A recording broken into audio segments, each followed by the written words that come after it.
Story time audio ബുക്സിലേക്ക് എല്ലാവർക്കും സ്വാഗതം. ജോസി വാഗമറ്റ് എഴുതിയ നോവൽ കാവൽമാടും തുടരുന്നു. കഴിഞ്ഞ ദിവസം ഇട്ട എപ്പിസോഡിൽ ഒരു തെറ്റ് പറ്റിയതിൽ ക്ഷമിക്കുന്നു. ഞാൻ ആരോടും വഴക്കിന് പോവുകയില്ല. പക്ഷേ എന്നോട് വഴക്കിന് വന്നാൽ ഞാൻ കഴഞ്ചിന് വിട്ടുകൊടുക്കുകയുമില്ല. അത് 3 തരം. വേണ്ട കുഞ്ഞെ, പെണ്ണമ്മ ചേട്ടത്തി ഉപദേശിച്ചു. പലതും കണ്ടില്ലെന്നും കേട്ടില്ലെന്നും വെച്ച് ജീവിച്ചാൽ മതി. അതാ നല്ലത്. എനിക്കൊരുത്തനെയും പേടിയില്ല. ഈ നാട്ടിൽ കാല് കുത്തുന്നതിന് മുന്നേ എൻ്റെ അമ്മ പോയി. ആനയെ പേടിക്കാം, പക്ഷേ ആനപ്പിണ്ടത്തെ പേടിക്കാൻ എന്നെ കിട്ടുകയില്ല. മുകളിൽ ആകാശം താഴെ ഭൂമിയെന്നും വിചാരിച്ച് ഗതി കെട്ടു പോന്നവനാ ഞാൻ. ഇവിടെയും ജീവിക്കാൻ സമ്മതിക്കുകയില്ലെന്ന് വെച്ചാൽ റോബി ചൂടായി. അനിയ തണുക്ക്. നിനക്ക് വയ്യാത്ത ഒരപ്പനും 2 പെങ്ങന്മാരുമുണ്ട്, അത് മറക്കണ്ട. റോബി മൗനം പാലിച്ചു. നിങ്ങൾ എങ്ങനെ ജീവിക്കും? കാശുണ്ടോ കയ്യിൽ? ചെലവ് കഴിയണ്ടേ? പറമ്പിൽ ആദായം ഒന്നുമില്ല. പെണ്ണമ്മച്ചേർത്ത് ചോദിച്ചു. വല്ലയിടത്തും കൂലിപ്പണിക്ക് പോകണം, റോബി പറഞ്ഞു. അനിയന് എന്തു പണിയാണ് അറിയാവുന്നത്? ഒരു പണി ശരിക്കറിയത്തില്ല. ചെയ്തു പഠിക്കണം. ഇവിടെ റാഫേൽ മുതലാളിയുടെ അടുത്ത് മാത്രമേ കൂലിപ്പണി കിട്ടത്തുള്ളൂ. അയാളുടെ അടുത്ത് എനിക്ക് പണി വേണ്ട. അതിൽ ഭേദം പട്ടിണി കിടക്കുന്നതാ. എന്നാൽ ഒരു കാര്യം ചെയ്യാം. വനത്തിൽ വിറക് വെട്ടുണ്ട്. തയ്യിലെ ഔസേപ്പാ വിറക് വെട്ടിക്കുന്നേ. അയാളെ കണ്ടു പറഞ്ഞാൽ ആ പണി കിട്ടിയേക്കും. നമുക്ക് ഇന്ന് തന്നെ ചോദിച്ചാലോ? ചേട്ടൻ കൂടെ വരാമോ? ഞാൻ വരാം. ഉടൻ തന്നെ 2 പേരും കൂടി ഔസേപ്പിനെ കാണാൻ പോയി. വനത്തിൽ നിന്നും തടി വെട്ടി എസ്റ്റേറ്റുകളിൽ വിറ്റു ജീവിക്കുന്നത് കൊണ്ടും ആൾ വീപ്പക്കുറ്റി കണക്കെ തടിച്ചു ചേർത്തിരിക്കുന്നത് കൊണ്ടും കുറേ കാലമായി അയാൾ തടിയൻ ഔസേപ്പ് എന്ന പേരിലാണ് അറിയപ്പെടുന്നത്. രഹസ്യമായി ആളുകൾ കള്ളത്തടിയൻ എന്നും വിളിക്കും. എവിടാ വനം? നടക്കുന്നതിനിടയിൽ റോബി ചോദിച്ചു. ദാ ആ മലയ്ക്കപ്പുറം. കുഞ്ഞാപ്പു കൈ ചൂണ്ടിക്കാണിച്ചു. അവർ ഔസേപ്പിനെ ചെന്ന് കണ്ടു. തടിച്ചു കുറുകിയ മനുഷ്യൻ. ഔസേപ്പ് ചേട്ടാ, ഇയാൾക്കൊരു പണി കൊടുക്കാവോ? കുഞ്ഞാപ്പു ചോദിച്ചു. ഔസേപ്പ് അവനെ അടിമുടി നോക്കി. ഏതാ ഇവൻ? ഇതിനു മുമ്പ് കണ്ടിട്ടേ ഇല്ലല്ലോ. ഈയിടെ സ്ഥലം മേടിച്ച് താമസത്തിന് വന്നതോ? ഓ, ആ വാൻ മറിഞ്ഞത് അല്ലേ? അതെ. നിന്റെ തള്ളയല്ലേ അപകടത്തിൽ ചത്തത്? റോബി ഇഷ്ടപ്പെടാതെ മൂളി. നിന്റെ പേരെന്തുവാ? റോബി. നിനക്ക് മരം വെട്ടാൻ അറിയാമോ? കുഞ്ഞാപ്പു റോബിയെ നോക്കി. അറിയാം. എന്നാൽ അടുത്ത തിങ്കളാഴ്ച മുതൽ വാ. വലിയ ഉപകാരം, കുഞ്ഞാപ്പു ഭവ്യതയോടെ പറഞ്ഞു. പൊയ്ക്കോ. 2 പേരും തിരിച്ചു പോന്നു. അനിയൻ്റെ യോഗം. തടിയൻ ഔസേപ്പ് അങ്ങനെ ആരെയും പെട്ടെന്ന് പണിക്കെടുക്കുന്നതല്ല. കുഞ്ഞാപ്പു പറഞ്ഞു. എനിക്ക് അയാളെ അത്ര പിടിച്ചൊന്നുമില്ല. നിന്റെ തള്ളയല്ലേ ചത്തതെന്ന്. ജന്തുക്കളുടെ കാര്യം പറയുന്ന പോലെ. അങ്ങനെ എന്തെല്ലാം കേട്ടില്ലെന്ന് വെച്ചാലാ ഒന്ന് ജീവിക്കാൻ പറ്റുന്നേ. അവർ തിരിച്ചു വീട്ടിലെത്തി. സീന ഓടി വന്ന് പറഞ്ഞു. നമ്മുടെ പറമ്പിൻ്റെ അതിരിൽ ആരാണ്ടൊക്കെ വന്ന് വേലി കെട്ടുന്നു. റാഫേൽ മുതലാളിയുടെ ആൾക്കാരായിരിക്കും, കുഞ്ഞാപ്പു പറഞ്ഞു. റോബി ഉടൻ അതിരിലേക്ക് പോയി. കുഞ്ഞാപ്പു പിറകെ ചെന്നു. റോബി ചെന്ന് നോക്കിയപ്പോൾ റാഫേൽ മുതലാളിയുടെ കൂലിക്കാർ അതിര് തിരിച്ച് കാന കീറി വേലി കെട്ടുകയാണ്. തൻ്റെ സ്ഥലത്തേക്ക് കുറേ കടത്തിയാണ് വേലി കെട്ടുന്നത്. അങ്ങനെ കെട്ടിയാൽ ഒരു 7 സെൻറ്റ് സ്ഥലം തനിക്ക് നഷ്ടപ്പെടും. എൻ്റെ സ്ഥലത്ത് കയറി വേലി കെട്ടാൻ ആര് പറഞ്ഞു? റോബി കുപിതനായി ചോദിച്ചു. റാഫേൽ മുതലാളി പറഞ്ഞിട്ടാ. മുതലാളിയാ അതിര് കാണിച്ചു തന്നത്. കൂലിക്കാരിൽ ഒരാൾ പറഞ്ഞു. എവിടെ നിൻ്റെ മുതലാളി? ബംഗ്ലാവിലാ. എൻ്റെ പറമ്പിൽ കയറി വേലി കെട്ടാൻ ഒക്കുകയില്ല. ഞങ്ങൾ മുതലാളി പറഞ്ഞ ജോലി ചെയ്യും, ഇല്ലെങ്കിൽ കൂലി കിട്ടുകയില്ല. ഇറങ്ങിപ്പോടാ എൻ്റെ പറമ്പിൽ നിന്ന്, റോബി അലറി. പണിക്കാർ ഞെട്ടി. മുതലാളിയോട് കളിച്ചാൽ മിണ്ടരുത്. ആരുടെ മുതലാളി? എനിക്ക് മുതലാളി ഇല്ലടാ. എല്ലാവനും ഇറങ്ങിക്കോ, അല്ലെങ്കിൽ തല്ലി ഇറക്കും ഞാൻ. ചീറിക്കൊണ്ട് അടുത്ത് ചെന്ന റോബിയെ പേടിച്ച് കൂലിക്കാർ മാറി നിന്നു. തൻ്റെ പറമ്പിൽ കുത്തിയ വേലിപ്പത്തിരികൾ റോബി വലിച്ചു പറിച്ചെറിയാൻ തുടങ്ങി. ഞാൻ ചെന്ന് മുതലാളിയോട് പറഞ്ഞിട്ട് വരട്ടെ. ഒരുത്തൻ ബംഗ്ലാവിലേക്ക് ഓടി. അയാൾ ബംഗ്ലാവിലെത്തി. മുതലാളി, മുതലാളി. എന്തുവാടാ? റാഫേൽ മുതലാളി ഇറങ്ങി വന്നു. ആ പുതിയ താമസക്കാരൻ റോബി നമ്മുടെ വേലിയെല്ലാം പൊളിച്ചു കളയുന്നു. എടാ ജോണിക്കുട്ടി, ജെയിംസേ, ടോമിച്ച. റാഫേൽ മുതലാളി മക്കളെ വിളിച്ചു. എന്താ അപ്പച്ച? തടിമാടൻ മക്കൾ 3 പേര് ഹാജരായി. എടാ, നമ്മുടെ കെട്ടിയ വേലി ഇന്നലെ വന്ന ആ ചെറ്റ പൊളിച്ചു കളയുന്നെന്ന്. വാടാ പോകാം. കൈലി മുറുക്കി എടുത്തുകൊണ്ട് അപ്പനും മക്കളും സംഭവസ്ഥലത്തേക്ക് കുതിച്ചു. അവിടെ ചെന്നപ്പോഴേക്കും തൻ്റെ പറമ്പിലേക്ക് ഇറക്കി കെട്ടിയ വേലിപ്പത്തലെല്ലാം റോബി പിഴുതു കളഞ്ഞിരുന്നു. നായിൻ്റെ മോനെ, അത്രയ്ക്കായോടാ നീ? പിടിച്ചു കെട്ടടാ അവനെ, റാഫേൽ മുതലാളി ഗർജിച്ചു. അനിയ, സംഗതി കുഴപ്പമാ. കൊല്ലാനും മടിക്കാത്തവരാ അവർ. വഴക്കുണ്ടാക്കാൻ നിൽക്കാതെ വാ പോകാം, കുഞ്ഞാപ്പു പേടിയോടെ പറഞ്ഞു. എനിക്ക് പേടിയില്ല ചേട്ടാ. ചേട്ടന് പേടിയാണെങ്കിൽ പൊയ്ക്കോ, റോബി പറഞ്ഞു. പൊന്നനിയ, നിന്നെ അവരെല്ലാവരും കൂടി ഇവിടെ ഇട്ട് തല്ലിക്കൊല്ലും. അതൊന്ന് കണ്ടിട്ടേയുള്ളൂ. അങ്ങനെ പേടിച്ചാൽ ഒളിക്കാൻ കാടുണ്ടോ? എന്തടാ നോക്കി നിൽക്കുന്നത്? പിടിച്ചു കെട്ടടാ അവനെ, റാഫേൽ മുതലാളി കൂലിക്കാരോട് ആജ്ഞാപിച്ചു. അവർ മടിച്ചു മടിച്ച് മുന്നോട്ട് വന്നു. ഒറ്റയൊരുത്തൻ എൻ്റെ പറമ്പിൽ കയറരുത്, റോബി ആക്രോശിച്ചു. കൂലിക്കാർ നിന്നു. ജോണിക്കുട്ടി, ജെയിംസ്, ടോമിച്ച, തട്ടടാ അവനെ, മുതലാളി അട്ടഹസിച്ചു. എന്തിനും പോന്ന ആ യുവാക്കൾ റോബിയുടെ അടുത്തേക്ക് നീങ്ങി. ജോണിക്കുട്ടി അരയിലെ ഉറയിൽ നിന്നും പിച്ചാത്തി ഊരി. കുഞ്ഞാപ്പു പേടിച്ച് റോബിയുടെ വീട്ടിലേക്കോടി. അയാൾ ചെന്ന് പരിഭ്രമത്തോടെ സീനയോടും തോമാച്ചനോടും പറഞ്ഞു, ദാണ്ടേ റോബിയെ മുതലാളിയുടെ മക്കളും കൂലിക്കാരും കൂടി തല്ലി കൊല്ലാൻ തുടങ്ങുന്നു. സീനയും കൊച്ചു റോസയും ഉറക്കെ നിലവിളിച്ചുകൊണ്ട് അതിരിലേക്കോടി. തന്തയ്ക്ക് പിറന്നവരുണ്ടെങ്കിൽ വാടാ, വേലിപ്പത്തൽ ആഞ്ഞു വീശിക്കൊണ്ട് റോബി അലറി. എൻ്റെ ഏക്കറിൽ ആദ്യം കാല് കുത്തുന്നവൻ്റെ തല ഞാൻ അടിച്ചു പൊളിക്കും. മുന്നോട്ട് വന്ന ജോണിക്കുട്ടിയും ജെയിംസും ടോമിച്ചനും നിന്നു. അടുക്കാൻ ഒരു ധൈര്യക്കുറവ്. റോബി ആളത്ര മോശമൊന്നുമല്ലെന്ന് കണ്ടാലറിയാം. 6 അടി പൊക്കവും അതിനൊത്ത വണ്ണവും, ആരോഗ്യ ദൃഢഗാത്രൻ. അവൻ്റെ അടുത്ത് കയ്യാങ്കളിയും കൊണ്ട് ചെന്നാൽ തല്ല് മേടിച്ച് കെട്ടിയേക്കുമെന്ന് റാഫേൽ മുതലാളിക്കും തോന്നി. എടാ, എനിക്ക് നിൻ്റെ അത്ര പണമില്ലെന്നേയുള്ളൂ. അഭിമാനവും ധൈര്യവും നിങ്ങളെക്കാളുമുണ്ട്. മാനമായിട്ട് അധ്വാനിച്ച് ജീവിക്കാൻ വേണ്ടിയാണടാ കഷ്ടപ്പെട്ട് മലകേറി വന്നത്, അറിയാമോ? അപ്പോഴേക്ക് സീനയും കൊച്ചു റോസയും കരഞ്ഞു നിലവിളിച്ച് കയറി വന്നു. അവർ അയാളുടെ കയ്യിൽ പിടിച്ചു വലിച്ചു. റോബിച്ചായ, ഇവിടെ നിൽക്കണ്ട, വാ നമുക്ക് പോകാം. എന്നെ വിട്. യുവന്മാർ അള്ളുന്നതൊന്ന് കണ്ടിട്ടേയുള്ളൂ.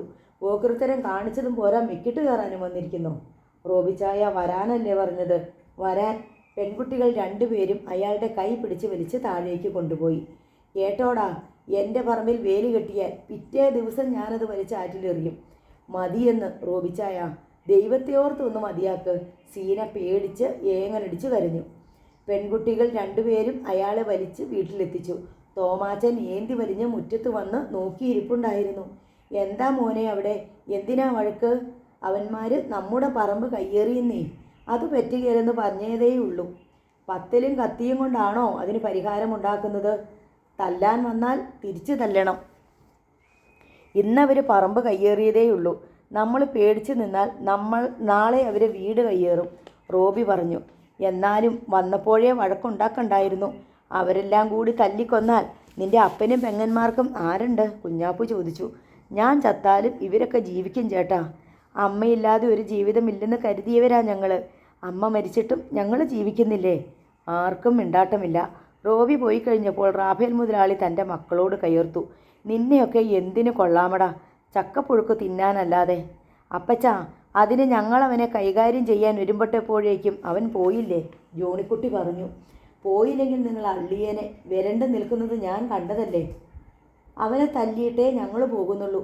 വേണ്ട വേണ്ട, വീട് കയറി തല്ലണ്ട, അതും പട്ടാ പകര്. വാ, വേറെ വഴിയുണ്ട്. റാഫേൽ മുതലാളി പണിക്കാരുടെ നേർക്ക് തിരിഞ്ഞു. എന്താടാ വായും പൊളിച്ച് നോക്കി നിൽക്കുന്നേ? കാപ്പിത്തോട്ടത്തിൽ ചെന്ന് കിളക്കിനടാ കന്നാലികൾ. പണിക്കാർ ഉടൻ കാപ്പിത്തോട്ടത്തിലേക്ക് പോയി. സമീപവാസികൾ അവരവരുടെ വീട്ടുമുറ്റത്ത് ഇറങ്ങി നിന്ന് വഴക്ക് ശ്രദ്ധിക്കണ്ടായിരുന്നു. 4 പേരും വീട്ടിലെത്തി. മുതലാളിയുടെ മകൾ സോഫി സിറ്റൗട്ടിൽ നോക്കി നിൽക്കുന്നു. എന്തായിരുന്നു വഴക്കും ബഹളവും? അവൾ ചോദിച്ചു. ടോമി അവളോട് സംഭവം വിവരിച്ചു. എല്ലാം കേട്ടിട്ട് സോഫിയ മുഖം ചുളിച്ചു. നാണം കെട്ടതുങ്ങൾ. അപ്പനും കൊള്ളാം, മക്കളും കൊള്ളാം. വല്ലവൻ്റെയും വായിലിരിക്കുന്ന ചീത്തയും കേട്ടോണ്ട് കയറി വന്നിരിക്കുന്നു. ഛേ, എന്തൊരു നാണക്കേട്!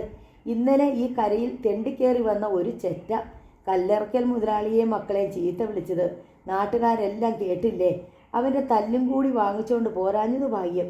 നീ പോടി, അവനിട്ട് ഞങ്ങൾ വെച്ചിട്ടുണ്ട്. വെച്ചിട്ടുണ്ട്. എന്തിനാ 3 എണ്ണത്തിന് ഈ തടി? പോത്തു തിന്നുന്നത് പോലെ തിന്നുന്നല്ലോ. പോടി അവിടുന്ന്, നീ എന്നോട് മേടിക്കും. ജോണിക്കുട്ടി അവളെ തല്ലാൻ കയ്യൊങ്ങി. അയ്യോ, എന്തൊരു ധൈര്യം പെങ്ങളെ തല്ലാൻ! തിണ്ണമിടുക്ക് അല്ലാതെന്താ. അവൾ വെട്ടിത്തിരിഞ്ഞകത്തേക്ക് പോയി. സോഫി കാണാൻ അതിസുന്ദരിയാണ്. 5 കണ്ടത്തിൽ എന്നല്ല, ഹൈറേഞ്ചിൽ അവളെപ്പോലൊരു മാതകത്തിടമ്പ് വേറെയില്ല. വീനസിനെ തോൽപ്പിക്കുന്ന അങ്കലാവണ്യം. ആ നദാംഗിയുടെ പൂമേനിയിൽ കാമദേവൻ മനോഹാരിത വാരിക്കോരി ചൊരിഞ്ഞിരിക്കുന്നു. വെളുത്ത തുടുത്ത വടിവൊത്ത ശരീരം, പുരുഷനായി ജനിച്ച ആരിലും വികാരമുണർത്തുന്ന ചലനങ്ങൾ. ആ യുവതി യൗവനത്തിലേക്ക് കാലൂന്നി നിൽക്കുകയാണ്. പക്ഷേ ആരും വെറുത്തു പോകുന്ന ഒരു സ്വഭാവമുണ്ട്, അഹങ്കാരം. തന്നേക്കാൾ സുന്ദരി വേറെ ആരുമില്ലെന്ന അഹങ്കാരം. തന്നേക്കാൾ പഠിപ്പും പരിഷ്കാരവും ഉള്ളവർ ഈ നാട്ടിലില്ലെന്ന അഹങ്കാരം. പണക്കാരിയാണെന്നതിൻ്റെ അഹങ്കാരം.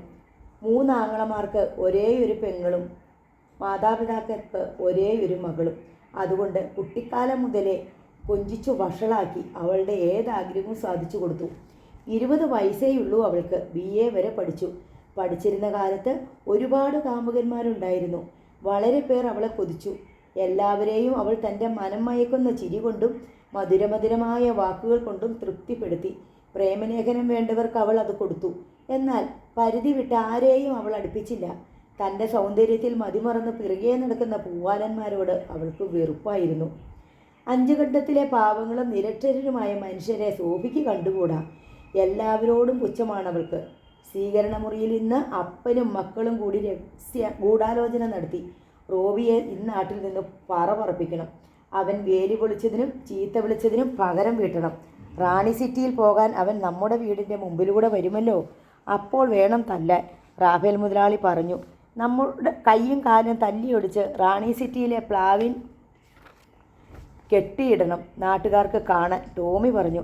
അതുമാത്രം പോരാ, രാത്രിയിൽ ചെന്ന് അവൻ്റെ വീടിന് തീ വയ്ക്കുകയും കൂടി ചെയ്യണം. അങ്ങനെ പറഞ്ഞുറപ്പിച്ചു. അതിനൊരു ദിവസവും തീരുമാനിച്ചു. 5 ഘട്ടത്തിൻ്റെ ഹൃദയഭാഗമാണ് റാണി സിറ്റി. പണ്ട് 2 മലചരക്ക് കടയും 2 മുറുക്കാൻ കടയും 1 ചായക്കടയും 1 പട്ടക്കടയും മാത്രമേ ഉള്ളുവെങ്കിലും 5 ഘട്ടക്കാർക്ക് അതൊരു സിറ്റിയാണ്. പെട്ടെന്നൊരു സാധനം വാങ്ങാനോ വിൽക്കാനോ ഉണ്ടെങ്കിൽ 5 ഘട്ടക്കാർക്ക് റാണി സിറ്റിയാണ് ആശ്രയം. ഇല്ലിപ്പാലം കടന്ന് പള്ളിക്കലെ കടയിൽ പോകാൻ കുറച്ചധികം ദൂരമുണ്ട്. റാഫേൽ മുതലാളിയുടെ ബംഗ്ലാവിൻ്റെ മുന്നിൽ കൂടിയാണ് റാണി സിറ്റിയിലേക്കുള്ള വെട്ടു റോഡ്. റാഫേൽ മുതലാളിയുടെ 3 ആൺമക്കളിൽ നടുക്കത്തവനാണ് ജെയിംസ്. മറ്റുള്ളവർ പ്രതികാരത്തിനുള്ള ആലോചനകളിൽ മുഴുകിയപ്പോൾ അവൻ്റെ മനസ്സ് മറ്റൊരു ലോകത്തായിരുന്നു. റോബിയെ പിടിച്ചുകൊണ്ടുപോകാൻ സംഭവസ്ഥലത്തേക്ക് വന്ന പാവാടക്കാരി സുന്ദരി പെൺകുട്ടിയെക്കുറിച്ച്. അതായിരുന്നു അവൻ്റെ ചിന്ത. റോബിയുടെ പെങ്ങൾ. അതുപോലെ ശാലീനസുന്ദരിയായ പെൺകുട്ടിയെ ഇതിനു മുമ്പ് കണ്ടിട്ടില്ലെന്ന് ജെയിംസിന് തോന്നി. താൻ പല പെൺകുട്ടികളുമായി അടുത്തിടപഴകിയിട്ടുണ്ട്. അവരുടെ സൗന്ദര്യം നുകർന്നിട്ടുണ്ട്. പക്ഷേ അവരുടെ സൗന്ദര്യം ഇവളുടെ 7 അയലത്ത് വരില്ല. അവളുമായി സന്ധിക്കാൻ വഴിയുണ്ടാക്കണം. എങ്ങനെയെങ്കിലും വളച്ചെടുക്കണം. ആ തളിർമേനിയുടെ കുളിർമ മതിയാവോളം അനുഭവിക്കണം. ആശിച്ചതെല്ലാം താൻ കൈവശപ്പെടുത്തിയിട്ടുണ്ട്. ഏതു വിധേനയും ഈ ആഗ്രഹവും സാധിക്കും. സ്നേഹം ഭാവിച്ചാണെങ്കിൽ അങ്ങനെ, അതിന് വഴങ്ങുന്നില്ലെങ്കിൽ ബലം പ്രയോഗിച്ച്. എന്തായാലും അവളെ പ്രാപിക്കാതെ ഇനി ഉറക്കം ശരിയാവുകയില്ല. അവൾ തൻ്റെ അടങ്ങാത്ത ദാഹമായി കഴിഞ്ഞു. ജെയിംസിൻ്റെ മനസ്സിൽ പല പദ്ധതികളും രൂപം കൊണ്ടു. റോബി തനിക്കെതിരെ നടക്കുന്ന ഗൂഢാലോചനകളൊന്നും അറിഞ്ഞില്ല. ചിലർ അവന് മുന്നറിയിപ്പ് കൊടുത്തു. റോബിച്ചാ മോനെ, റാഫേൽ മുതലാളി കരിമൂർഖനാ, 8 അടി വീരൻ. നീ അയാളെ ചീത്ത പറഞ്ഞതിലും വേലി പൊളിച്ചതിലും നിന്നെ അയാൾ വെറുതെ വിടില്ല. എനിക്ക് പേടിയില്ല. ചവിട്ടേറ്റാൽ ഇരട്ടി വിഷമ മുതലാളിക്ക്. എന്തെങ്കിലും കെട്ടിവെച്ച് കാണും. എന്താ സംഭവിക്കാൻ പോകുന്നതെന്ന് ആർക്കറിയാം? റോബിച്ച കരുതിയിരുന്നു. നിന്നെ അയാൾ തട്ടി പറ്റെഴുതും. രണ്ടും കൽപ്പിച്ചാണ് ഞാനും നടക്കുന്നത്. ഒന്നെങ്കിൽ ജീവിതം, അല്ലെങ്കിൽ മരണം. എന്നാലും റോബിക്കൊരു ഉൾപ്പേടിയുണ്ട്. ഇരുട്ടടി കിട്ടിയാൽ ഏറ്റതു തന്നെ. തൻ്റെ അപ്പനും പെങ്ങന്മാരും അനാഥരാകും. വിധി അവരെ തട്ടിയെടുത്ത് പന്താടും. ഞാനല്ലാതെ അവർക്കാരുണ്ട്? റാഫേൽ മുതലാളിയുടെ സംഘവും തന്നെ കൊന്നാൽ അവർ വഴിയാധാരമാകും. പെരുവഴിയിൽ ഇറങ്ങി തെണ്ടേണ്ടി വരും. കരുതൽ വേണം. ഇരുട്ടത്ത് കിട്ടുന്ന അടി വെളിച്ചത്ത് മിണ്ടാനൊക്കാത്ത അവസ്ഥയാവരുത്. റോബി അതിൽ പിന്നെ സൂക്ഷിച്ചാണ് നടക്കുന്നത്. ഞായറാഴ്ച രാവിലെ റോബി സാധനം വാങ്ങാൻ പള്ളിക്കുന്നിലെ കടയിൽ പോയി. നാളെ മുതൽ വനത്തിൽ തടിവെട്ടാൻ പോകണം. ചോറുപൊതി കൊണ്ടുപോകണം. സീന പൊതി കെട്ടിക്കൊടുക്കും. റോബി ചീന്തലാറിന് മീതെയുള്ള ഇല്ലിപ്പാലത്തിൽ കയറി. പാറകളിൽ തലതല്ലി കരഞ്ഞൊഴുകുന്ന ചീന്തലാർ. ആള് കയറി നടക്കുമ്പോൾ ഇല്ലിപ്പാലം ഞെരിയുന്ന കിർ കിർ കിർ ശബ്ദം. അക്കരെ ഇക്കരെ നിൽക്കുന്ന 2 മരങ്ങളെ തമ്മിൽ ബന്ധിപ്പിച്ചുണ്ടാക്കിയ തൂക്കുപാലമാണിത്. അത് അങ്ങോട്ടും ഇങ്ങോട്ടും ആടുന്നുണ്ട്. ഞെരിച്ചിലും ആട്ടവും കണ്ടാൽ അത് ഒടിഞ്ഞു തകർന്ന് ഇപ്പോൾ ആറ്റിൽ വീഴുമെന്ന് തോന്നും. പാലത്തിന് വീതി കുറവാണ്. മുട്ടിയുരുമി 2 പേർക്ക് പോകാം. ആറ്റിൽ ശക്തമായ ഒഴുക്ക്. റോബി പാലത്തിൻ്റെ പകുതിയോളം എത്തി. അപ്പോൾ മറുതലയ്ക്കൽ ഒരു യുവതി വന്നു കയറി. റോബി കടന്നു പോകുന്നതുവരെ കാത്തു നിൽക്കാതെ അവൾ തിടുക്കപ്പെട്ട് പാലത്തിലൂടെ നടന്നു. റാഫേൽ മുതലാളിയുടെ മകൾ സോഫിയാണത്. അവൾ അക്കരെയുള്ള പള്ളിയിൽ കുർബാനയ്ക്ക് പോകാൻ ഇറങ്ങിയതാണ്. കൂസലില്ലാതെ അവൾ എതിരെ വരുന്നത് കണ്ട് റോബിയും നടന്നു. അവൾ തൊട്ടു മുമ്പിലെത്തി. പെണ്ണല്ലേ, ഒരു വശത്തേക്ക് ഒതുങ്ങി മാറിത്തരും. റോബി അങ്ങനെ വിചാരിച്ചു. പൊന്നരയന്നത്തെ പോലെ മനോഹരിയായ പെണ്ണ്, ഒരു മാദകത്തിടമ്പ്, അസാധാരണ സൗന്ദര്യം. എന്താടോ വായിൽ നോക്കി നിൽക്കുന്നേ? വഴി മാറിത്താടോ. വായിൽ നിന്ന് വന്ന ഭാഷ കേട്ടപ്പോൾ റോബി അമ്പരന്ന് പോയി. അമ്പടി ധിക്കാരി, ചുമ്മാ വിരട്ടാതെ പെണ്ണെ, നീ അങ്ങോട്ട് മാറി നിൽക്ക്. ഞാനാ ആദ്യം പാലത്തിൽ കയറിയത്. തന്നോടാ പറഞ്ഞത് വഴിമാറിത്തരാൻ. എനിക്ക് മനസ്സില്ല. ആരോടാ സംസാരിക്കുന്നതെന്നറിയാമോ? ഏതോ വിവരം കെട്ട പെണ്ണിനോട്. മാറി നില്ലട തെമ്മാടി. അവൾ ചീറി. റോബിയുടെ ചോര തിളച്ചു. കൈ വീശി അവളുടെ ചെകിട്ടത്തൊന്നു കൊടുത്തിട്ട് അലറി. മാറി നില്ലടി. അടി കിട്ടിയ കവിൾ അവൾ പൊത്തിപ്പിടിച്ചു. കണ്ണിരുണ്ടുപോയി. വീഴാതിരിക്കാൻ കൈവരിയിൽ പിടിച്ചു. മാറി നിൽക്കാൻ മേഘഗർജനം. അവൾ പേടിച്ച് ഒരു വശത്തേക്ക് ഒന്നൊതുങ്ങി. റോബി അവളെ കടന്ന് 2 അടി മുന്നോട്ട് വെച്ചു. അപ്പോൾ സോഫി കോപവും സങ്കടവും സഹിക്കാനാവാതെ പറഞ്ഞു, നിന്നെ ഞാൻ കാണിച്ചു തരാമടാ ഇഡിയറ്റ്. കല്ലറക്കൽ റാഫേൽ മുതലാളിയുടെ മകളാ ഞാൻ. റോബി തിരിഞ്ഞു നിന്നു. റാഫേൽ മുതലാളിയുടെ മകളായില്ലേ? എന്നാൽ ഇതുകൂടി ഇരിക്കട്ടെ. റോബി മറ്റേ കവിളത്തൊരു പൊട്ടീര് കൂടി കൊടുത്തു. എടി, കളപ്പുരയ്ക്കൽ തോമാച്ചൻ്റെ മകൻ റോബിയാ ഞാൻ. ഓർത്തു. അവൻ കൈവീശി നടന്നകന്നു. ആറ്റിനക്കരെ ഇക്കരെയുള്ളവരും പള്ളിയിൽ പോകാൻ വന്നവരും ഈ കാഴ്ച കാണുന്നുണ്ടായിരുന്നു. എല്ലാവരും ഞെട്ടിത്തെറിച്ചു. കല്ലറക്കൽ റാഫേൽ മുതലാളിയുടെ പൊന്നുമോളെ റോബി തല്ലിയിരിക്കുന്നു. ഉച്ചയായപ്പോഴേക്കും 5 കണ്ട മുഴുവൻ വാർത്ത വരുന്നു.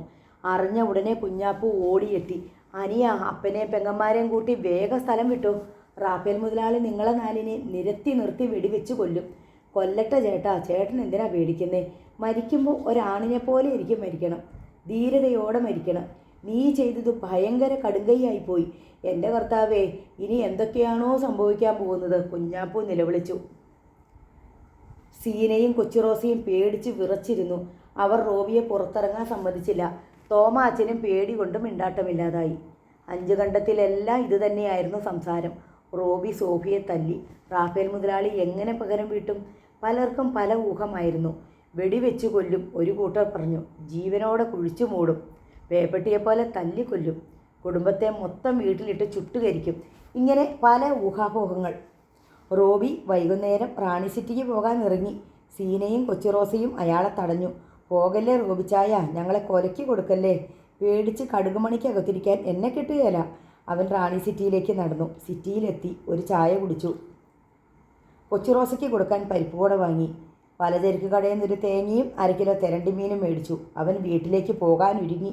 അവൻ്റെ കൂസലില്ലായ്മ കണ്ട് എല്ലാവരും അന്തം വിട്ടു. റാഫേൽ മുതലാളിയുടെ വീടിന് മുമ്പിലൂടെ വരാൻ അവൻ എങ്ങനെ ധൈര്യം വന്നു? തിരിച്ചു പോകേണ്ടതും അതിലേ തന്നെ. പെട്ടെന്ന് 4-5 തടിയന്മാർ എവിടെ നിന്നോ പ്രത്യക്ഷപ്പെട്ടു. അവർ റോബിയെ വളഞ്ഞു. റോബി ഒന്നു വട്ടം തിരിഞ്ഞ് എല്ലാവരെയും നോക്കി. റാണി സിറ്റിയിൽ മുട്ടുസൂചി വീണാൽ കേൾക്കാവുന്ന നിശബ്ദത. എല്ലാവരും ശ്വാസമടക്കി പിടിച്ചു നോക്കി നിൽക്കുന്നു. പെട്ടെന്ന് അടി തുടങ്ങി. താഴെ വീണ റോബി ഞൊടിയിടയിൽ ചാടി എണീറ്റു. റാഫേൽ മുതലാളിയുടെ വാടക ഗുണ്ടകളിൽ ഒരുത്തൻ കാലുയർത്തി അവനെ തൊഴിച്ചു. റോബി പെട്ടെന്ന് ഒഴിഞ്ഞു മാറി. ഒപ്പം ഗുണ്ടയുടെ മറ്റേ കാലിൽ തൊഴിച്ച് അവനെ വീഴിച്ചു. ഉടനെ മറ്റൊരുവൻ കൈ വീശി അടിച്ചു. റോബിയുടെ തോളിലാണ് അടിയേറ്റത്. അവനുടൻ കയ്യിലിരുന്ന തേങ്ങ കൊണ്ട് ഗുണ്ടയുടെ തലയ്ക്ക് വരെ ഇടി. അയ്യോ, എൻ്റെ തല പൊട്ടിയേ! അയാൾ വെട്ടിയിട്ടതുപോലെ നിലത്ത് വീണു. റോബി ഉശിരൻ പ്രകടനം ആരംഭിച്ചു. അടിയും ഇടിയും തൊഴിയും ചവിട്ടും തന്നെ. മാലപ്പടക്കത്തിനിടയ്ക്ക് അമിട്ട് പൊട്ടുന്നത് പോലെ തരം കിട്ടുന്നവൻ്റെ എല്ലാം തലക്കിട്ട് തേങ്ങ കൊണ്ട് ഇരുമ്പ് തൂക്കനിടി. പൊരിഞ്ഞ അടി നടക്കുകയാണ്. റാണി സിറ്റിയിലുള്ളവരെല്ലാം സിനിമാ മോഡൽ എരിപൊരിയൻ സ്റ്റണ്ട് കാണാൻ റോഡിലേക്ക് ഇറങ്ങി വന്നു. കടയിൽ സാമാനം വാങ്ങാൻ വന്നവരും എടുത്തു കൊടുക്കാൻ നിൽക്കുന്നവരും കടയുടെ ഓണർ എല്ലാം പുറത്തിറങ്ങി വന്ന് കാഴ്ചക്കാരായി. ചായക്കടയിൽ നിന്ന് ഇറങ്ങി വന്ന പപ്പുവിൻ്റെ കയ്യിൽ തൊലിയുരിഞ്ഞ പഴത്തിൻ്റെ പകുതി ഇരിക്കുകയായിരുന്നു. പഴത്തിൻ്റെ ബാക്കി അവൻ്റെ വായിൽ അനക്കമില്ലാതെ കിടന്നു. അടി കണ്ട് വാ പൊളിച്ചങ്ങ് നിന്നുപോയി ഇഷ്ടൻ. ചാണ്ടിക്കുഞ്ഞിൻ്റെ കയ്യിൽ ഒന്ന് കഴിച്ച ബോണ്ട.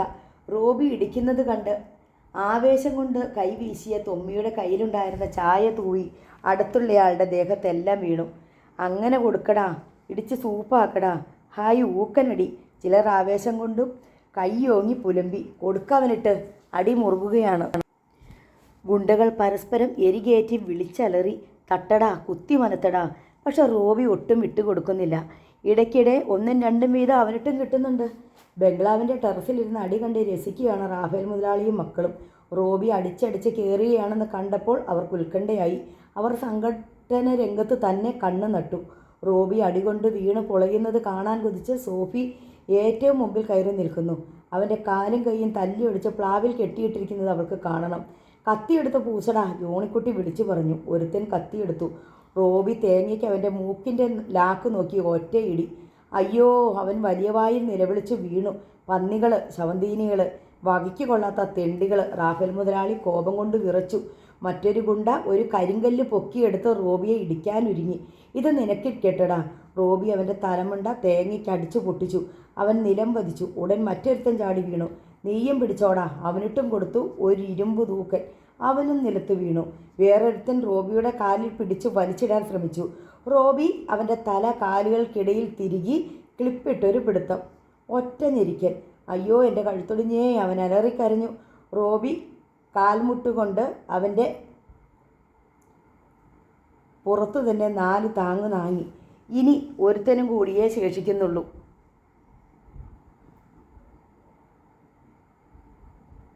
അവനൊരു വേലിപ്പത്തൽ പിഴുതെടുത്തു.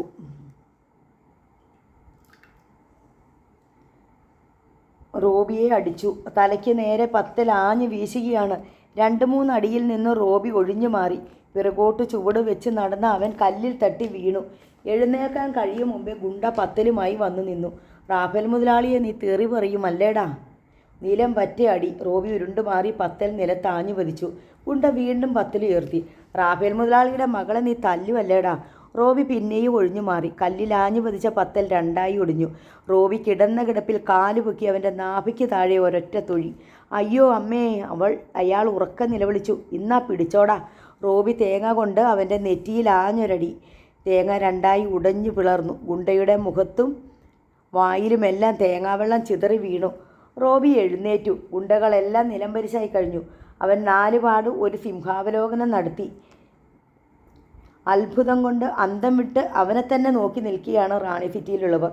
റാഫേൽ മുതലാളിയും മക്കളും കലി കൊണ്ട് വിറച്ച് നിൽക്കുകയാണ്. അവരെ നോക്കി റോബി ഒന്ന് പുഞ്ചിരിച്ചു.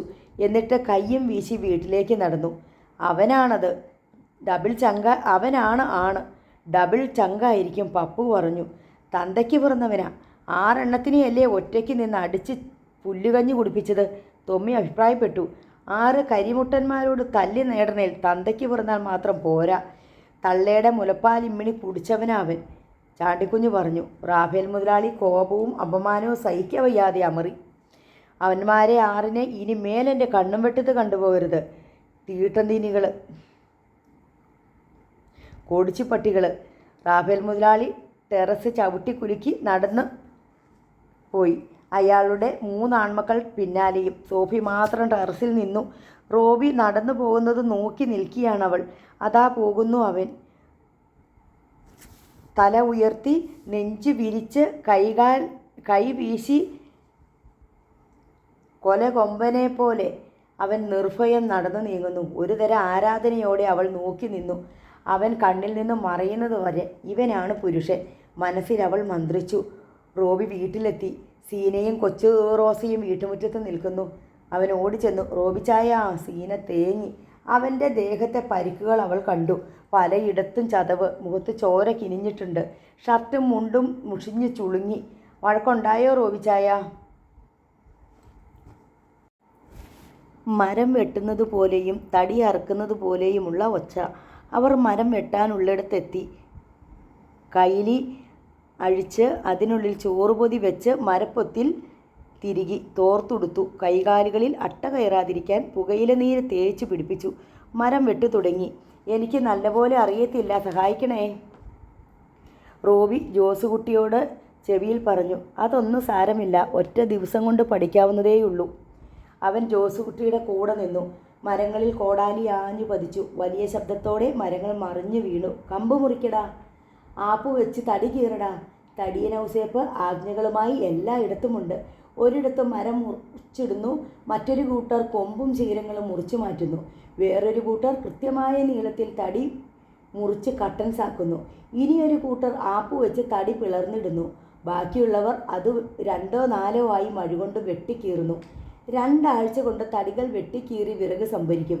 അടുത്ത ആഴ്ചയിൽ അത് വനത്തിന് പുറത്തെ റോഡിലേക്ക് ചുമന്നുകൊണ്ടുപോയി അട്ടിയിടും.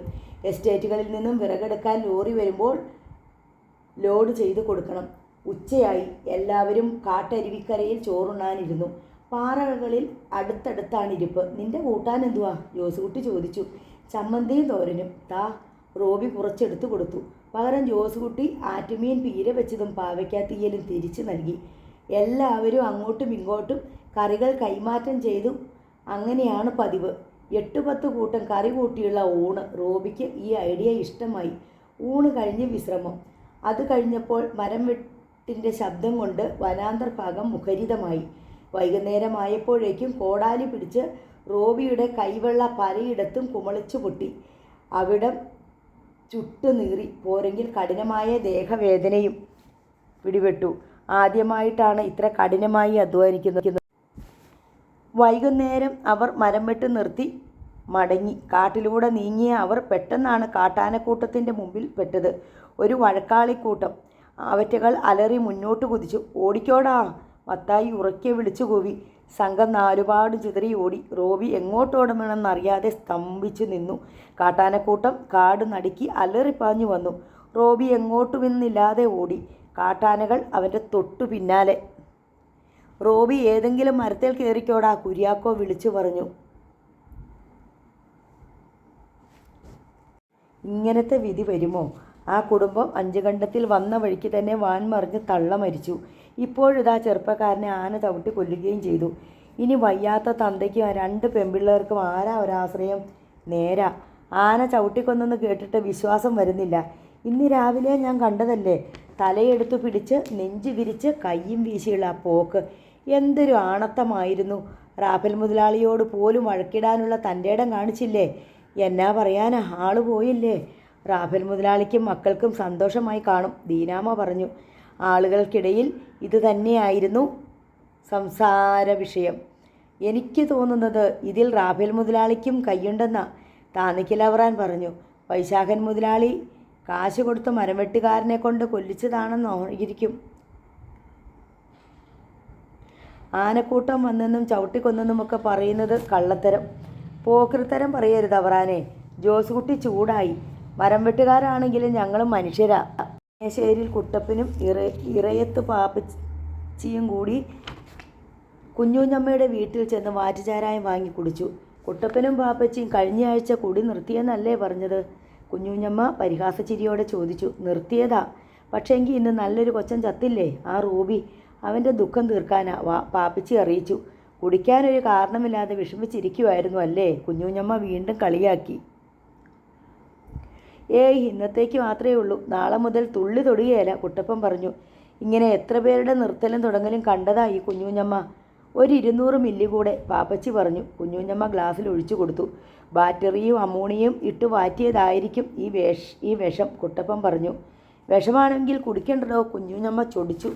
ഹീറ്റാകാതെ കുഞ്ഞൂഞ്ഞമ്മേ, കറിയില്ലേ കൂട്ടാൻ? പോത്തിറച്ചി അകത്തുണ്ട്, എടുക്കട്ടെ? എടുക്ക്. എനിക്കെന്താ 200 കൂടെ? ഇപ്പോഴിപ്പോൾ എത്ര കുടിച്ചാലും തലയ്ക്ക് പിടിക്കുകയില്ല. എന്നാൽ പിന്നെ നമ്മുടെ മെത്രാനെ കണ്ടൊന്ന് തലയ്ക്ക് പിടിപ്പിക്കാൻ മേലായിരുന്നോ? പാപ്പച്ചി പൊട്ടിച്ചിരിച്ചു. ഈ കുഞ്ഞൂഞ്ഞമ്മ ഒരു രസികത്തിയാണേ. അതെ അതെ, SP പിള്ളയുടെ ഭാര്യയാകേണ്ടവളാ. തലേവര വരവണ്ണത്തിന് മാറിപ്പോയി, കുട്ടപ്പൻ പറഞ്ഞു. മൂക്കറ്റം കുടി കഴിഞ്ഞ് 2 പേരും ഇറങ്ങി. ഇന്ന് നല്ല ഇരുട്ടാ, പാപ്പച്ചി പറഞ്ഞു. ലൈറ്റ് എടുത്തത് ഭാഗ്യം. അവർ ഇല്ലിപ്പാലത്തിനടുത്തെത്തി. പാലത്തിന് അക്കരെയാണ് അവരുടെ വീട്. ഇല്ലിപ്പാലത്തിലൂടെ ഒരാൾ നടന്നു വരുന്നത് കണ്ടു. കിർ കിർ എന്ന് പാലത്തിൻ്റെ ഞരക്കം. കുട്ടപ്പ, പ്രേതമാണോ? ഇന്നാളൊരിക്കൽ കുഞ്ഞാപ്പ് കണ്ടതാ, പാതിരാത്രിക്ക് വെള്ളയുടുപ്പിട്ട ഒരു പ്രേതം ആറ്റിലോട്ട് ചാടുന്നത്. പാപ്പച്ചിക്ക് പേടിയായി. ഇതും പാതിരാത്രിയാണല്ലോ കർത്താവേ. ഇല്ലിപ്പാലത്തെ കൂടി കുതിര ഓടി വന്ന് വെള്ളത്തിൽ ചാടിയത് റാഫേൽ മുതലാളി കണ്ടിട്ടുള്ളതാ. അതുപോലെ വല്ലതും ആണോ? ഇതിനകം ആൾരൂപം പാലം കടന്ന് ഇക്കരയെത്തി. ഓടിയാലോ പാപ്പച്ചി? കുട്ടപ്പൻ കിടുകിടുത്തുകൊണ്ട് ചോദിച്ചു. പക്ഷെ പാപ്പച്ചി സകല ധൈര്യവും സംഭരിച്ച ഒരൊറ്റ അലർച്ച. ആരടാ അത്? രൂപൻ അടുത്തു ചെന്നു.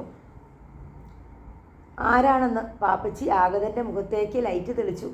റോബി. ഇത് ഞാനാ റോബി, അയാൾ പറഞ്ഞു. വിശ്വാസം വരാതെ കുട്ടപ്പൻ ഒന്നുകൂടി നോക്കി.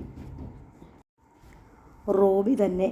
വസ്ത്രമെല്ലാം കീറിപ്പറഞ്ഞ് മുഖത്തും ശരീരത്തും പല ഭാഗത്തും ചോര പൊടിഞ്ഞ് ഒരു ഭ്രാന്തൻ്റെ ഭാവത്തിൽ. ആന ചവിട്ടിക്കൊന്ന റോബി. അയ്യോ!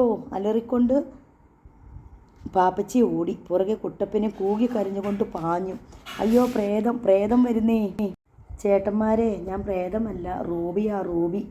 പാലത്തിനരികെ ഇരുട്ടിൽ നിന്നും ഓടി വരുന്ന ശബ്ദം. പാപ്പച്ചി, അളിയ, ഓടിക്കോടാ, പ്രേതം പുറകെ വരുന്നുണ്ടടാ, കുട്ടപ്പൻ വിളിച്ചു പറഞ്ഞു. ഇടയ്ക്ക് എവിടെയൊക്കെയോ രണ്ടുപേരും തട്ടിമറിഞ്ഞു വീണു. ഉരുണ്ടു വിരണ്ടെണീറ്റു. നിലവിളിച്ചുകൊണ്ട് വീണ്ടും ഓടി. നോവൽ നാളെ വീണ്ടും.